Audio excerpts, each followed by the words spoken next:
Good evening and welcome to Nationwide. I'm Ayodiji Makinde. Remember, you can follow this news broadcast live on our website, nta.ng/live, and on YouTube channel, NTA News Online. You can also visit our Facebook page. It's NTA Network News, Twitter at NTA News Now, and Instagram, NTA Network for updates. Drylands comprise more than 40% of the landmass in Africa, but are facing constant threats by climate change and degradation. The Federal Ministry of Environment is now harnessing the research capacity of Bayero University, Kano, to address these threats. Onengiye Fineface reports. More than 325 million people live in drylands. Drylands have low rainfall and high temperatures, which affect crops and livestock production. This is worsened by unsustainable land use, deforestation, erosion, and pollution. As a strategy to mitigate climate change and restore degraded land, the Federal Ministry of Environment is collaborating with Bayero University, Kano, where the Center for Dryland Agriculture is producing scientific solutions to the problems facing drylands in Nigeria. And in fact, we would like to see researchers from Bayero University, Kano, to be on the Intergovernmental Panel on climate change. All the other international bodies, there are UN agencies for drought and desertification. There are other UN agencies all over.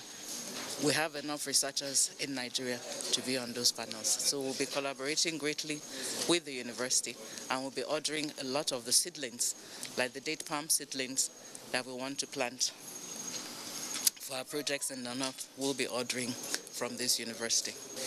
And we have finished discussing with the minister. Immediately after our visit, we are going to go into MOU, and then we collaborate between the university and our ministry to see what we can do to move the economy forward.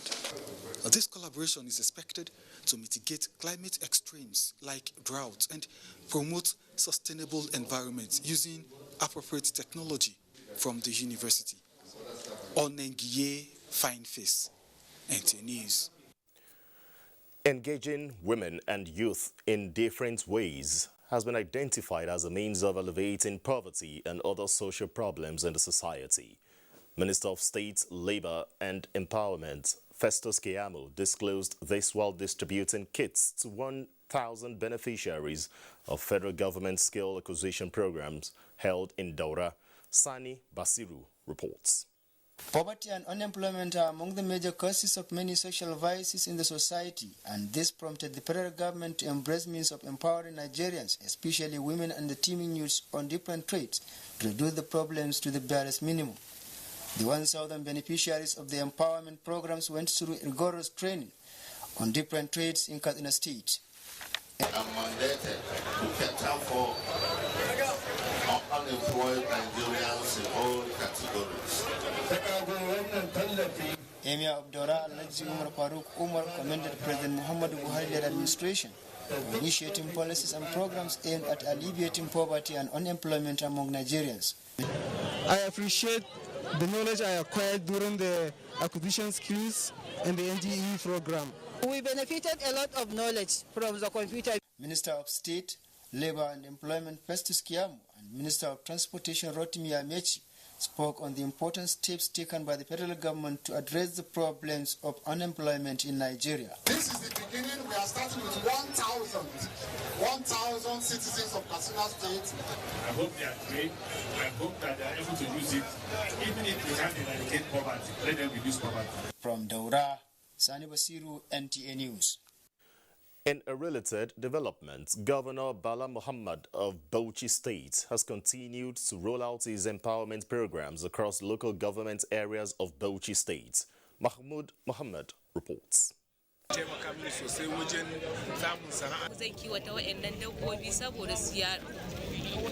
These are testimonies of gratitude by sons and daughters of Toro and Das local government areas of Bauchi State. They are beneficiaries of the Kaura Economic Empowerment Program.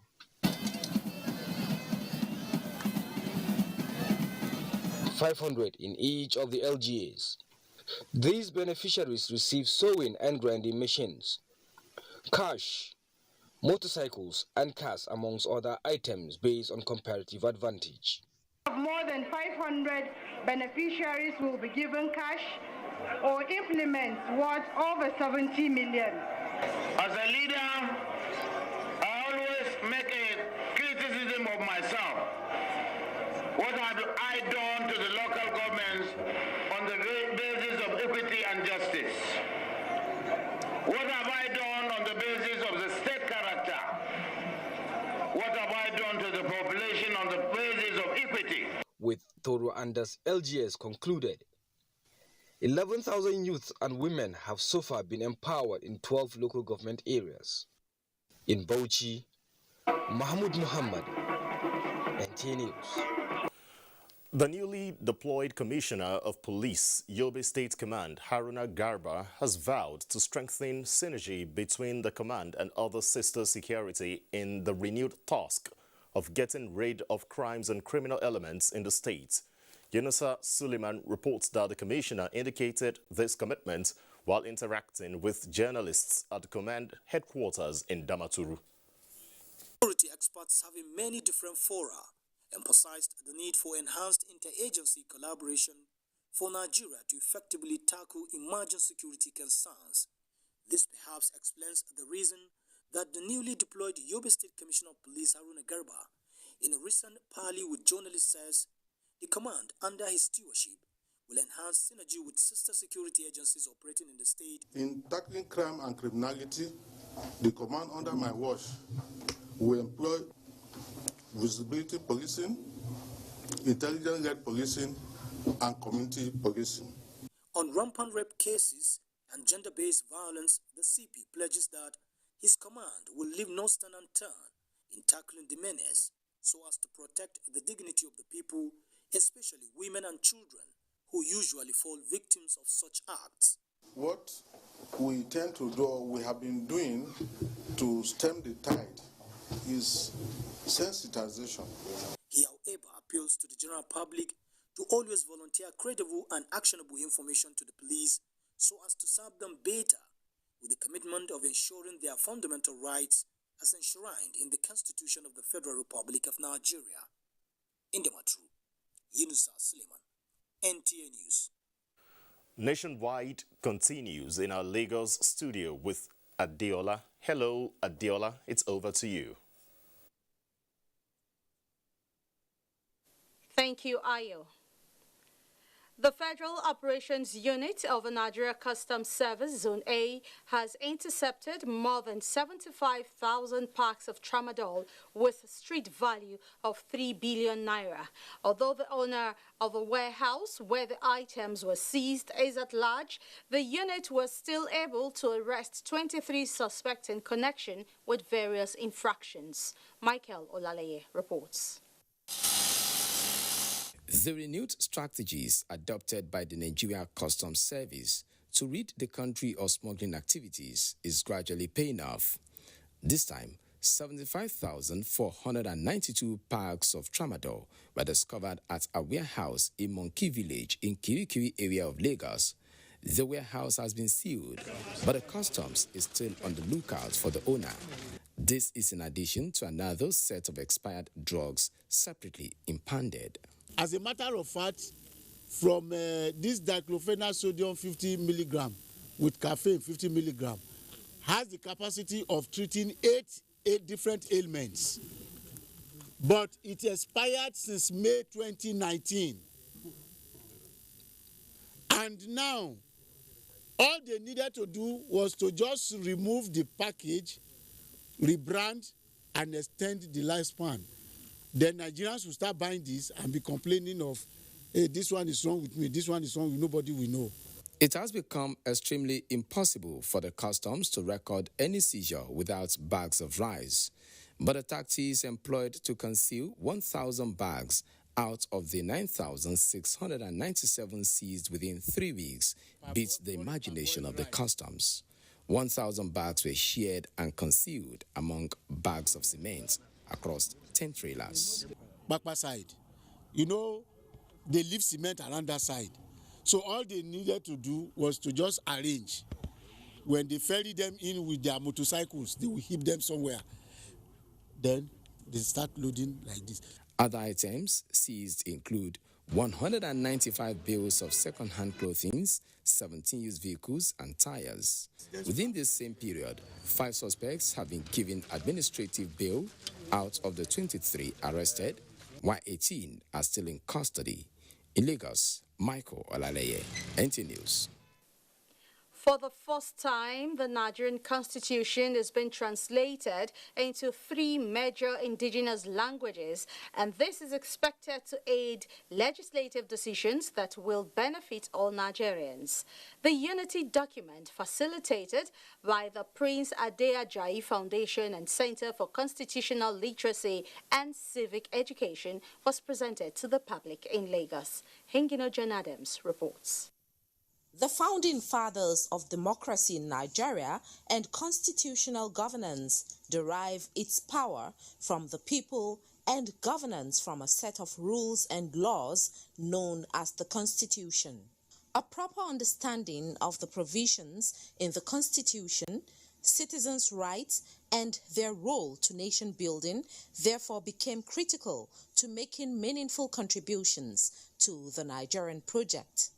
To achieve these goals, lecturer at the Olabisi Onabanjo University and experienced public administrator Prince Ade Ajayi is changing the narrative by empowering citizens' leadership and stakeholders' unity for the rebirth of a greater Nigeria, hence the need for the translation of the Constitution into Hausa, Igbo, and Yoruba languages. Get Nigeria Constitution and give it to everybody and preach it so that we'll be able to make sure that we elect and we vote people that are well informed about our Constitution.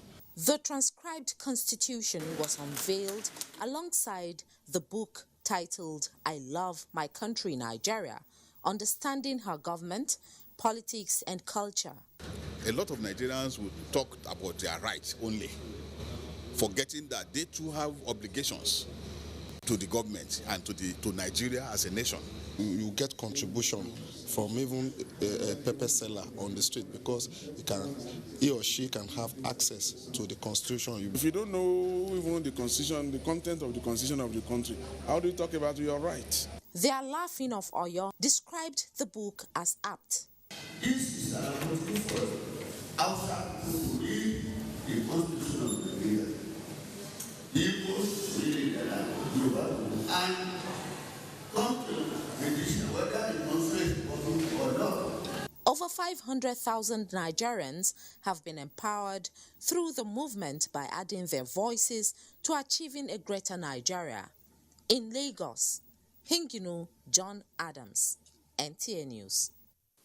And those are the stories from Lagos, but don't forget that you can still follow this news live on our website at nta.ng/live and on YouTube at NTA News Online. You can also visit our Facebook page at NTA Network News, our Twitter handle at NTA News Now, and on Instagram at NTA Network for updates. Let's take our first break on Nationwide, after which we will join Fatima in Makurdi. To stay on.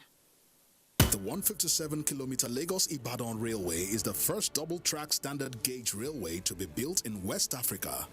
The Mobolaji Johnson train station is a masterpiece, an infrastructure that is gradually becoming an iconic building in Lagos State. The modern facilities put the station on a world map of train stations. Likewise, other new train stations across the country built to world-class standards. The train and its convenience is indeed an admirable effort, with commendations from Nigerians. This is a station that we have to commend the federal government for putting a beautiful face, empowering us in Lagos State, not only in economic and political arena. I can say that I'm really impressed with the infrastructures in place. Kudos to the Minister of Transportations. Kudos to the federal government. Truly, good things are coming out of Nigeria, and the federal government is deserving of all the applause. Can Candidates who are interested in gaining admission into NTA Television College Jos for the 2021-2022 two-year National Innovation Diploma Program are to apply for admission through the Joint Admissions and Matriculation Board (JAM). The courses available for application include film and television production, broadcast journalism, and television engineering technology. Such candidates must have a minimum of 5 O-level credits in relevant subjects including English language and mathematics. For more information, please contact NTA Television College Jos or the marketing department of any NTA station nationwide. Registrar, Announcer. I know that in the last decade, this country has been at different wars trying to keep the peace and promote the sovereignty and the integrity of the country. The troops are doing their best. The president has given them all the necessary tools. It is left for us as young people and as Nigerians to give them all the support we can. We say kudos to all our gallant military men. Please, whenever you see a police officer in or out of uniform, if you know them, clap for them whenever they need be. Give them seats in buses and trains and airplanes. Have the airline managers reduce air tickets for them or train tickets for them. Show them that we appreciate what they do and show their families that there is something right and honorable and truly remarkable about wearing a uniform and going into the bushes and the forest to fight enemies of this country that are hell-bent in bringing your life to an end. It's a very tough time, but we have to all put our hands together. Please support our troops and support our police officers.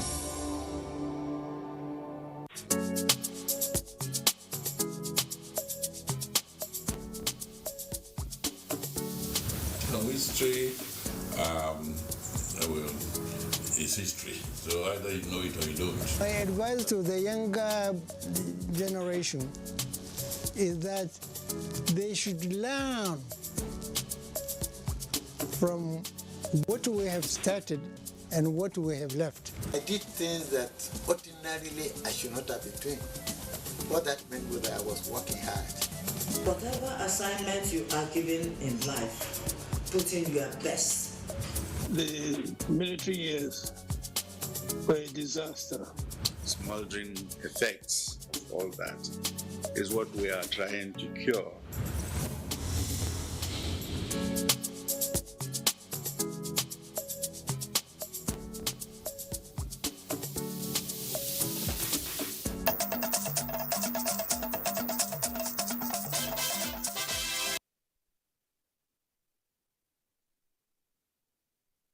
And a warm welcome to Makurdi.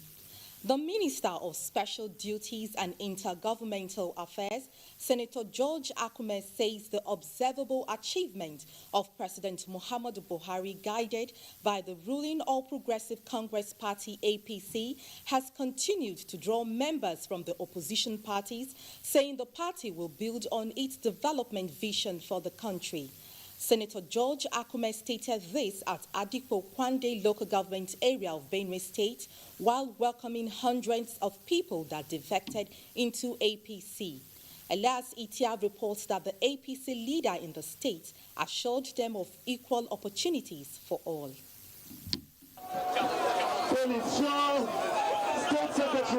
And numbers under the leadership of a former State House of Assembly member, Mr. Hemen Boko, thronged Adikpo, the headquarters of Kwande local government area, for the decamping ceremony into the All Progressives Congress APC. Leader of the APC in the state and Minister of Special Duties and Intergovernmental Affairs, Senator George Akume, while welcoming the decampees, assured them of fairness, equity and justice in all activities of the party. All of you, I want to re-emphasize that there are no joiners, there are no founders.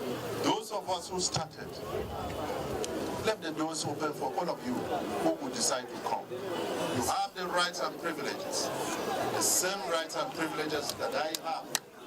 State Chairman APC, Mr. Austin Agada, and several other party stalwarts reaffirmed that the massive defection of people from other political parties into the APC signals the party's strength in reclaiming the governorship seat in the forthcoming general elections.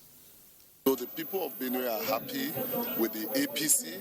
They are happy that they have a party called APC at the center, and this time around the people on their own willingly have come out to say no more will they be deceived any longer, that their votes must count and APC, Benue must be APC. APC government is a humane government. When we come in, we are going to rectify all that, rehabilitate the 23 local governments, open up the health centers and make people extremely happy.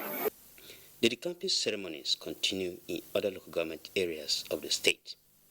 From Kwande local government area of Benue State, Elias Itiaf, NT News. The Nigerian Army School of Military Engineering, Makurdi, is to re-engineer its capacity building so as to prosecute the insecurity in parts of the country.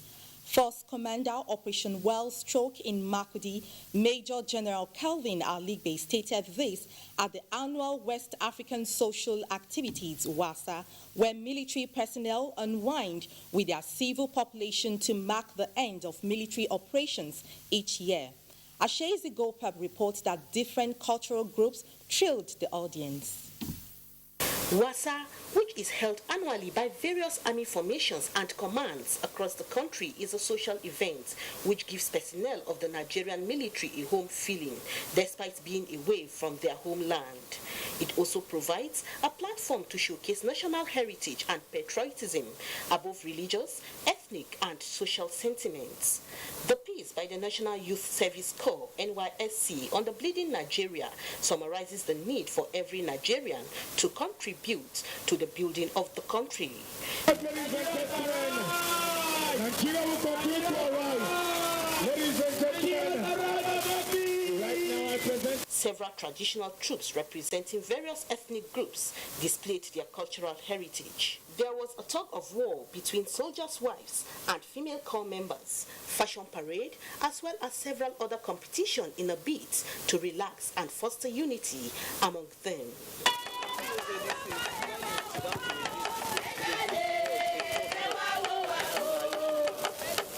While commending officers and men of the Nigerian Army for their sacrifices in different theater of operations, special guest of honor and first commander, Operation Wellstroke, Benue State, Major General Kevin Aligbe, urged the personnel to redouble their efforts to overcome the challenges of insecurity in the country.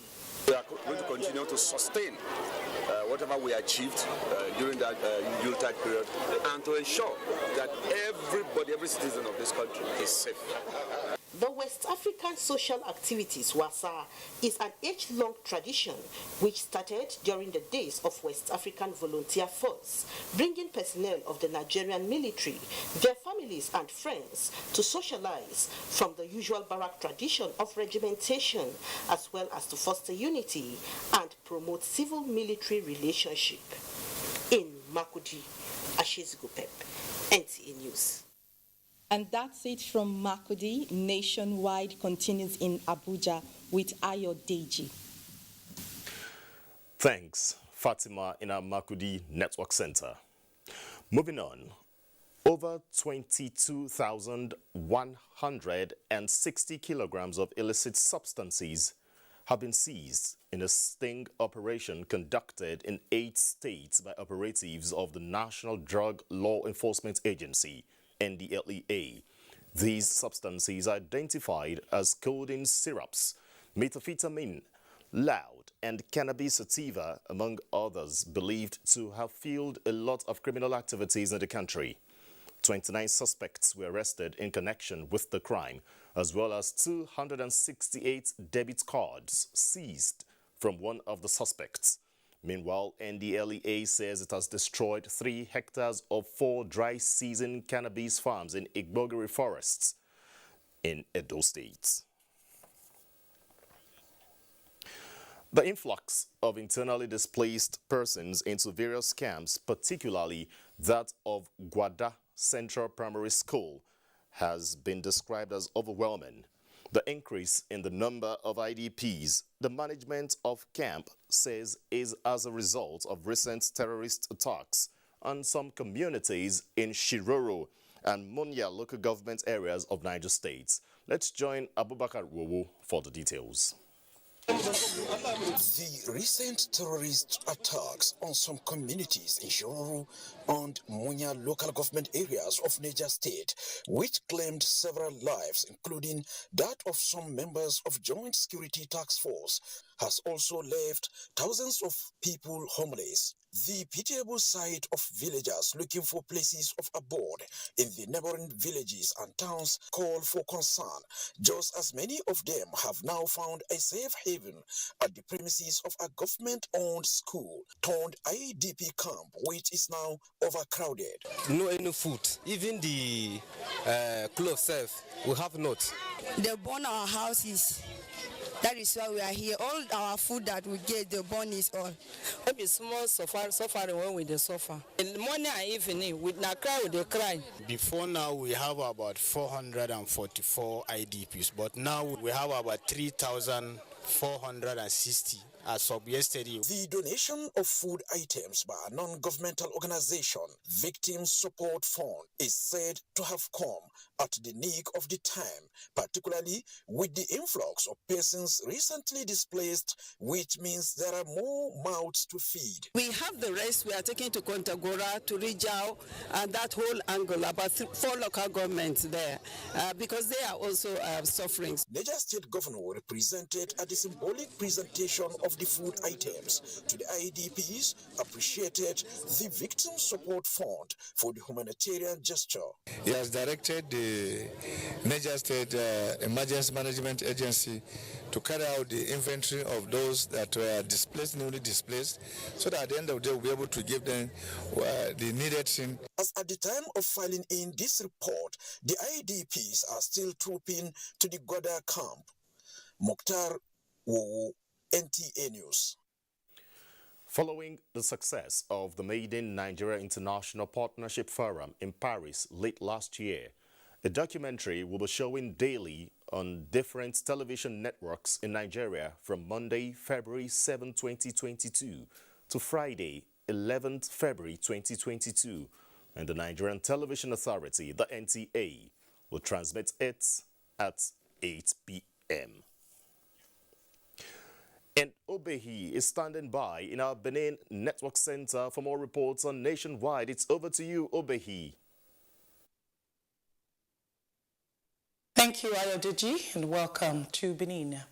Wife of Edo State Governor Betsy Obaseki has presented the Violence Against Persons Prohibition Law to the Chief Judge of Edo State, Justice Joe Isebaga Acha.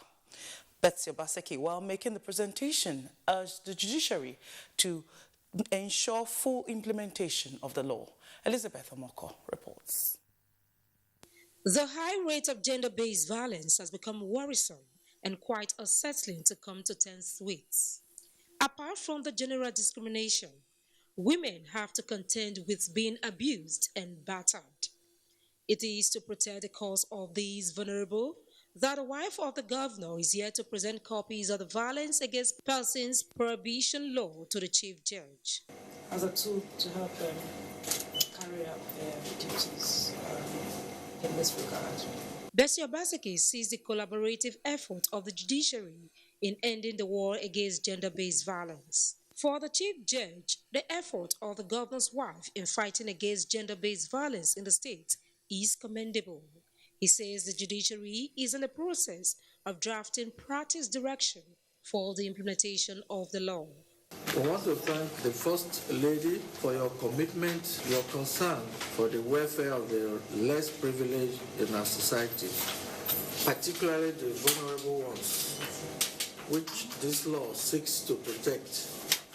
I want to assure you that judiciary is there for you, that we partner with you.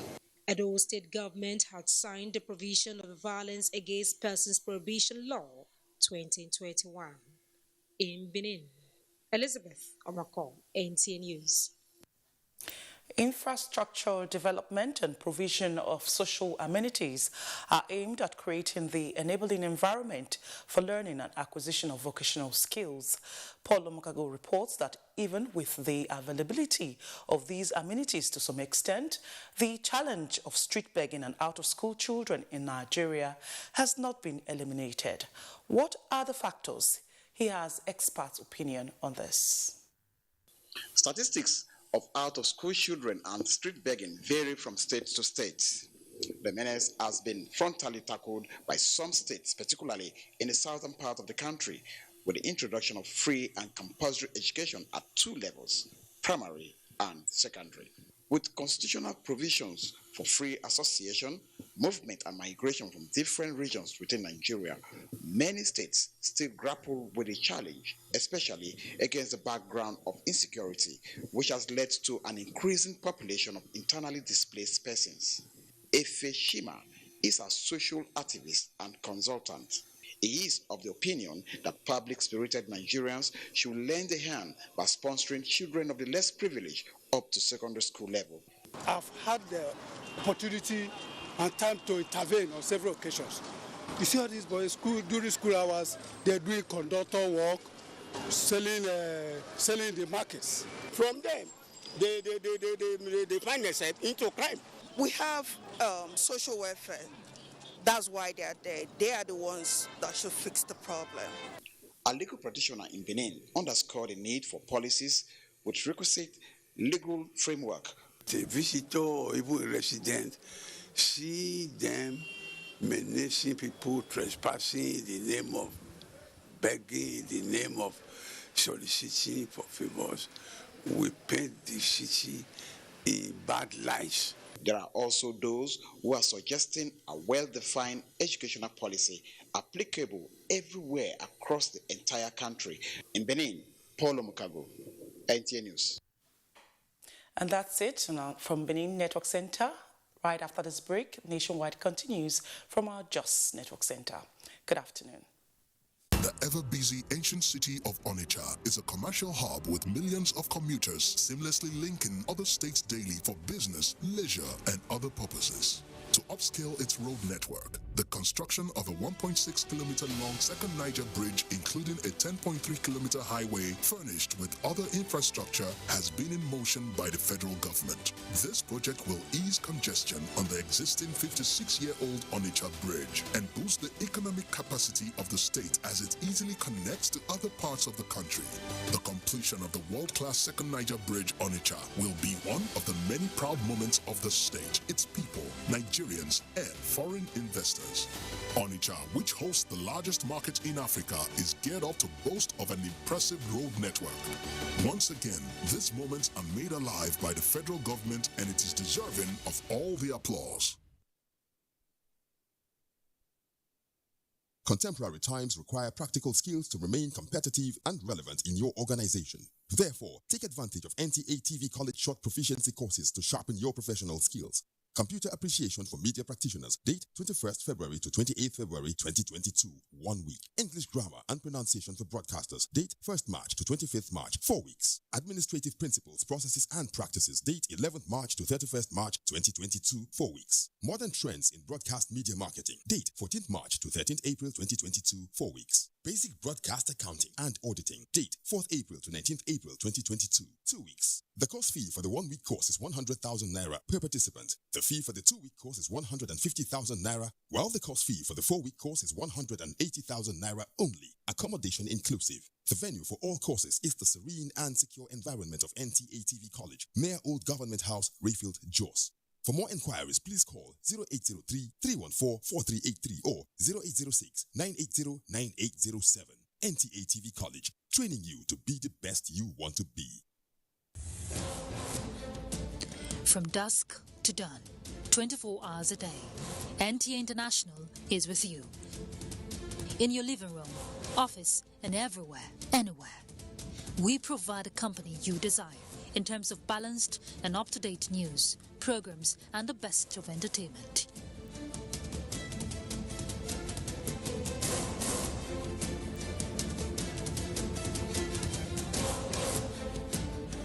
Tune in to DSTV channel 251, GoTV channel 91, Freeview channel 264, or live streaming via www.visiontv.co.uk. You can also see us on Facebook and YouTube for quality content on the go.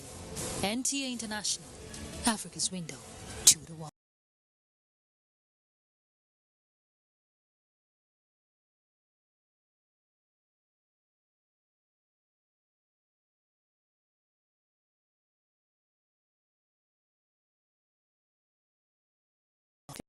Chairman, National Agency for Science and Engineering Infrastructure, Professor Mohammed Haruna, is calling for the provision of the state-of-the-art equipment at the National Metallurgical Development Center, JOS, for it to realize its potentials. He stated this while on tour of facilities at the center. Ijoma Ezemina reports. Apart from conducting applied research into the quality of coals available in Nigeria and metallurgical coke from indigenous coal samples, the Development Center, established in 1973, also upgrade the qualities of Nigerian low-grade ores and minerals through beneficiation techniques and processes. The collaboration between the Development Center and National Agency for Science and Engineering Infrastructure is expected to add value to the mineral resources, while Naseni will transform it to engineering and industrial uses to address unemployment, poverty, and the nation's foreign exchange. Director General Naseni, Professor Haruna, accompanied by the Director General, National Metallurgical Development Center, inspected facilities on ground for processing metals and non-metals to be used for research and development of the economy. Until this place is properly equipped with state-of-the-art equipment, we will continue to be losing the benefits that are there in our God-given mineral resources. Nigeria has more than 44 minerals, and most of them have not been analyzed yet. And without this equipment, we will not be able to analyze them and then come up with a blueprint for the country. Professor Linus Asukwa reveals that the center is working hard for the execution of its mandate. In Jos, Ijoma Ozemina, NTA News. Plateau State Immediate Past Commissioner for Commerce and Industry, Joseph Abi Aku, has emerged winner of the All Progressives Congress primary election for Jos North Bassa Federal Constituency by-election, scheduled for 26th of this month. Yildik Danladi reports. A total of 888 delegates exercised their franchise in a peaceful and orderly manner. Out of the 888 votes, 5 votes were declared invalid after being sorted out. The votes scored by our candidates are Joseph Abi Aku scored 809 votes. Suleiman Yahaya Kwandi scored 74 votes. We hereby satisfied that Joseph Abi Aku, having scored the highest number of votes cast, is hereby declared the winner. After days of politicking, days of canvassing for votes, today history has been made. A candidate of a great party, the All Progressive Party, APC, Congress, APC has emerged. The APC, after this election, primary election, is going to work stronger. It has been very peaceful. That is very paramount and that is very important for such elections, and particularly here in Bassa, where people feel that this is impossible. The by-election scheduled for 26th of this month is to fill the vacancy created by the demise of the member representing the constituency, Haruna Metala. Yildik Danladi, NTA News. And that's it from Jos. The news continues with Ayo in Abuja. Thanks, Zinret in Jos. Please remember, you can follow this news broadcast live on our website, nta.ng/live, and on our YouTube channel at NTA News Online. Twitter is at NTA News Now, and you can also visit our Facebook page at NTA Network News and Instagram NTA Network for updates. A 3-day Niger Delta National Youth Leaders and Development Stakeholders Retreat has ended in Benin with a solemn call on the government and youth to take deliberate steps to stem insecurity and uphold peace as panacea for unity and national development. Rejoice Aniemeka tells us more.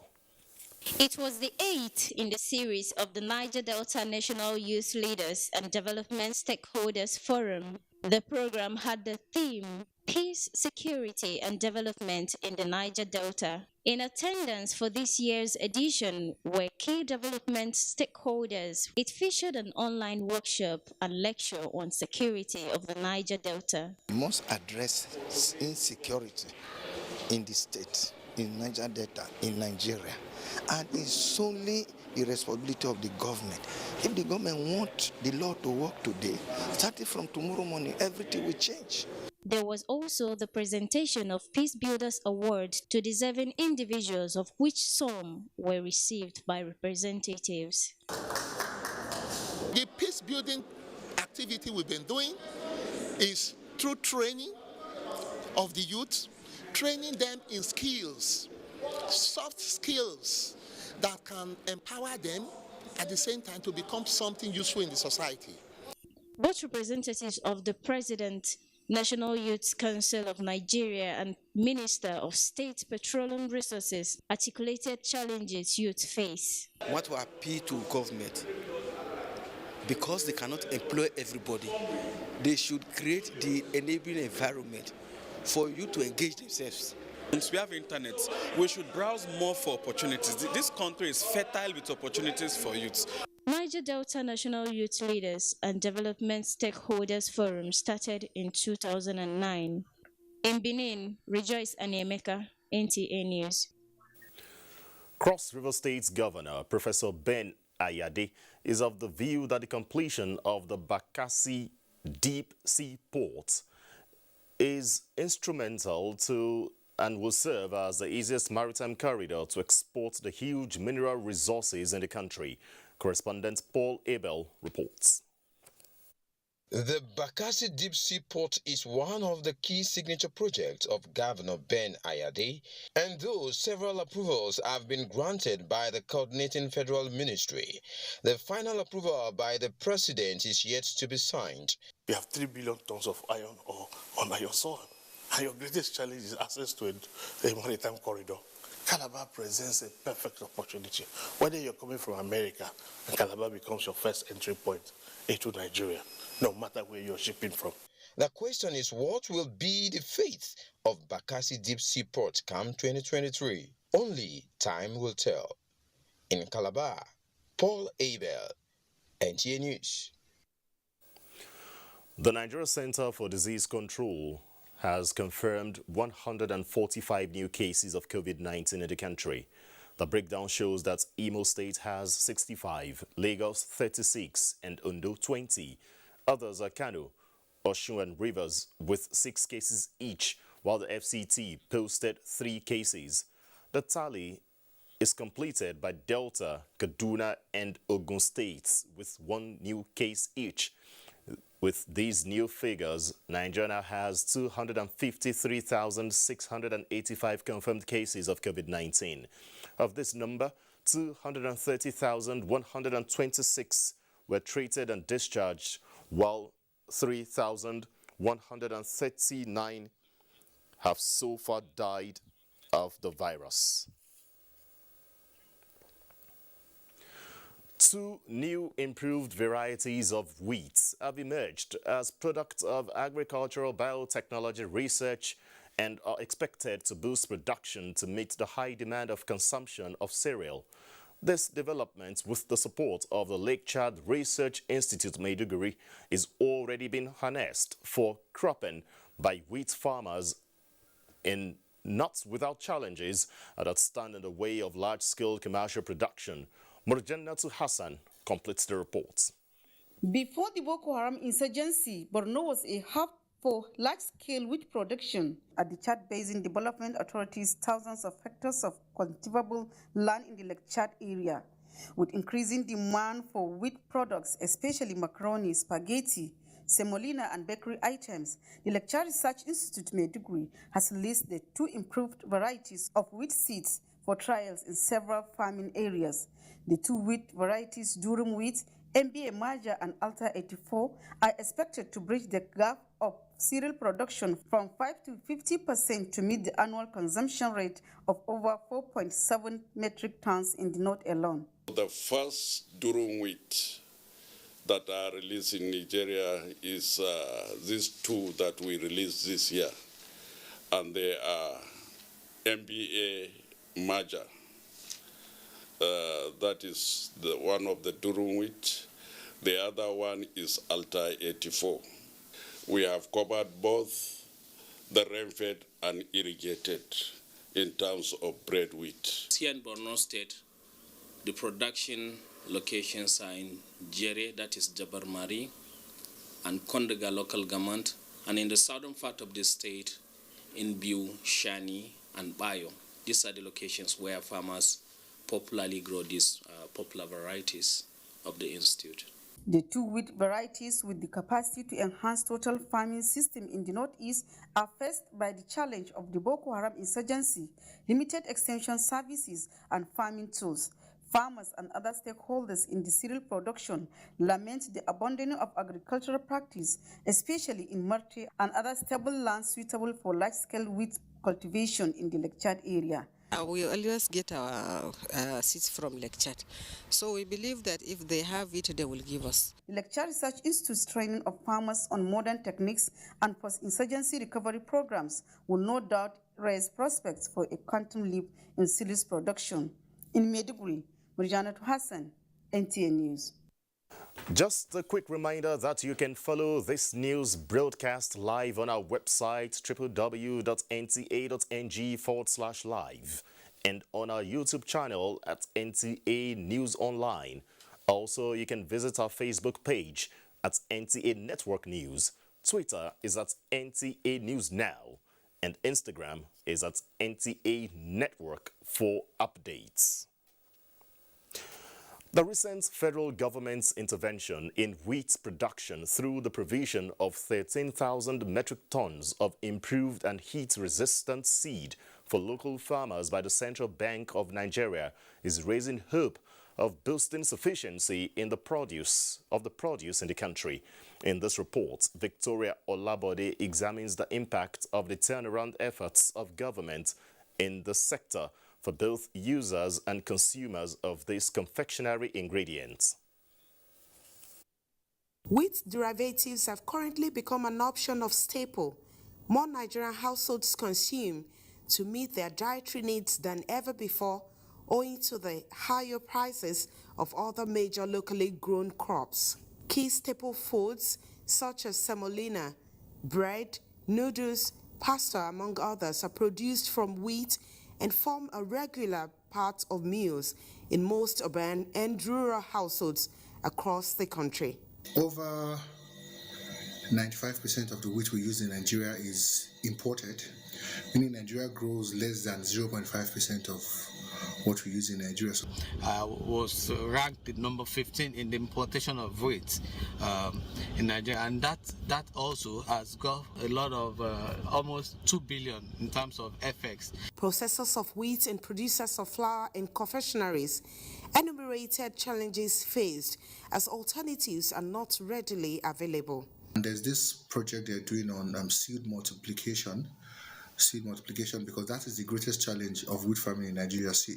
Getting the right seed to grow wheat, because it's not like every other seed that you can just take your old harvest and grow. Wheat is very, very sensitive. So CBN is doing a lot when it comes to seed multiplication. Also, they are looking at spreading the growing of wheat to the north central and the southwest of Nigeria. This is being piloted right now, and if it works successfully, then they're going to be growing a lot of wheat. The target is to quadruple the amount of wheat we grow in Nigeria right now. As reality of the effects of growing national population is drawing on the country, need for more citizens to go back to the soil has been stressed as the only available remedy. In Lagos, Victoria Olabode for Weekend File. Illegal refining of crude oil, popularly known as coal fire, has had its toll on the health of Rivers State residents, with the attendant effects of soot for more than half a decade affecting residents. Now, that the political will to put perpetrators out of business is raising hope and confidence in the government at federal and state levels. Kingsley Amajiri tells us more. Clampdown on activities of illegal oil refiners in Rivers State followed concern over the suit in Port Harcourt, which is traceable to increasing activities of illegal oil bunkering and refineries. Why the state government intensifies its fight against illegal oil bunkering and refining activities in Rivers State, the atmosphere is becoming clearer. How has that also impacted on the quality of the air people breathe in the city? It is reducing. It is not completely over yet. It's reducing as a result of this fight by the government. I want to say that even though that our brothers that are into this business are affected, but they should remember that their life too is at stake here. I would say our quality of air has improved, and the ecological disaster is something else, but we should also think of it. These boys that are doing this thing, they have the technical know-how to do this thing. Our refineries are not working. Why don't you exploit that area and bring modular refineries for them to be operating on? To help disengage those currently involved in illegal oil refining of petroleum products and rechannel their energies to legal venture, the federal government is projecting to establish 18 modular refineries.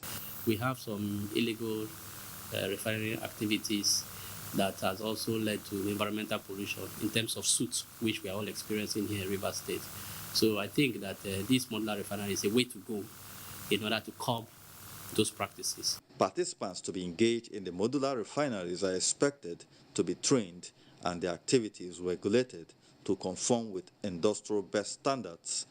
The best thing to do, you bring those that are well trained, train some of these boys.